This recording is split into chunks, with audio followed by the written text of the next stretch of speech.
అంటే 80 సంవత్సరాలకే మనం ఇలా తట్టుకోలేకపోతే అలాగే 1000 సంవత్సరాలు ఆయువు ఇచ్చారు. అసలు ఏమనుకోవాలి మనం?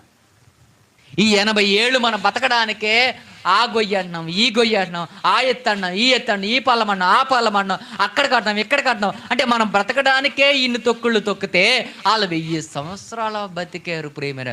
నీకు ఇలాగ ఆపరేషన్ లేవు. వీళ్ళిద్దరితో కట్ చేయడానికి, ముగ్గురితో కట్ చేయడానికి, ఒక్కరితో కట్ చేయడానికి.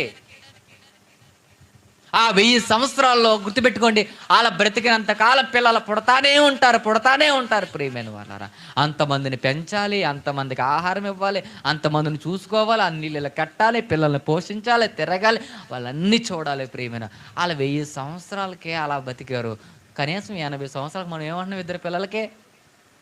ఎక్స్ట్రాగా ఇంకొకరిని పుట్టారనుకో, ఎలా పెంచుతావురా అంటున్నాం మనం. అవునా కదా? అంటే 80 ఏళ్ళు ముగ్గురు పిల్లల్ని, ఇద్దరిని పిల్లల్ని పెంచడానికి మనం ఏమైపోయింది?